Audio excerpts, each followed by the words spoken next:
उस रात सब कुछ शांत था।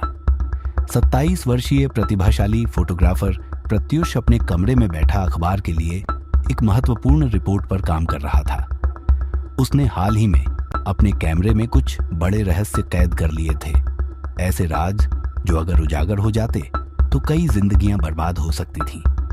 अगले दिन जब प्रत्युष ऑफिस नहीं पहुंचा और उसका मोबाइल भी बंद मिला तो उसके एडिटर ने सोचा कि शायद वह किसी असाइनमेंट में व्यस्त होगा।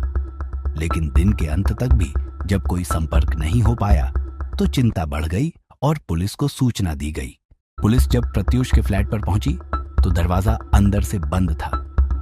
दरवाजा तोड़कर भीतर प्रवेश करने पर एक भयावह दृश्य सामने आया। प्रत्युष फर्श पर मृत पड़ा था। उसके सीने में गोली का घाव था। फ्लैट में लूटपाट का कोई निशान नहीं था। सब कुछ यथावत था, जिससे साफ हो गया कि यह कोई साधारण हत्या नहीं बल्कि एक सुनियोजित अपराध था। जांच शुरू हुई। सबसे पहले पुलिस ने उसके नजदीकी लोगों की सूची तैयार की। 3 संदिग्ध सामने आए। आनंद, जो प्रत्युष का चाचा था और हाल ही में अपने बेटे को लेकर प्रत्युष से झगड़ा कर चुका था।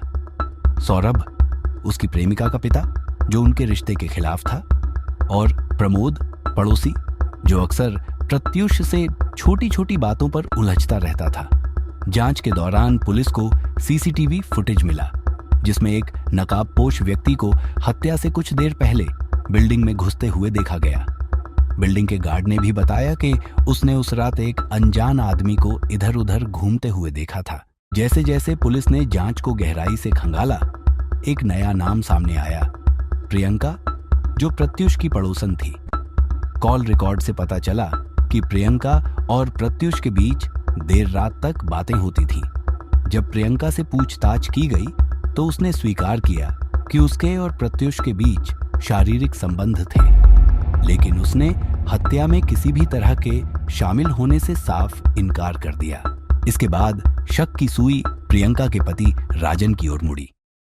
पुलिस ने राजन का मोबाइल लोकेशन डाटा खंगाला तो यह सामने आया कि हत्या के समय वह बिल्डिंग के आसपास ही था, जबकि उसने दावा किया था कि वह काम पर था। इसके अलावा राजन के मोबाइल से एक फर्जी सिम कार्ड के जरिए भेजे गए धमकी भरे संदेश भी मिले, जो हत्या से एक दिन पहले सक्रिय हुआ था और हत्या के तुरंत बाद बंद कर दिया गया था। जांच के बढ़ते दबाव और सबूतों के सामने राजन आखिरकार टूट गया। उसने अपना अपराध स्वीकार कर लिया। राजन ने बताया कि उसे अपनी पत्नी और प्रत्युष के बीच बढ़ते रिश्ते का शक था और जब उसे पूरा यकीन हो गया तो अपमान और गुस्से से उसने बदला लेने का निश्चय कर लिया।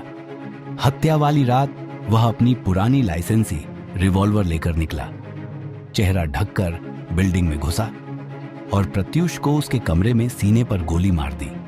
प्रत्युष को संभलने का भी मौका नहीं मिला।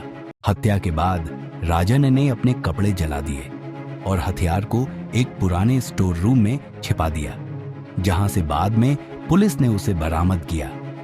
राजन पर मुकदमा चला और सारे पुख्ता सबूतों और उसके कबूलनामे के आधार पर अदालत ने उसे प्रथम श्रेणी हत्या का दोषी करार देते हुए उम्र कैद की सजा सुनाई। प्रत्युष का कैमरा, जो कभी दूसरों के राज उजागर करने के लिए उठा था, अब उसकी अपनी अधूरी कहानी का मूक गवाह बन गया था। एक आखिरी फ्रेम जो शायद प्रत्युष की जिंदगी की सबसे कड़वी हकीकत को हमेशा के लिए कैद कर चुका था।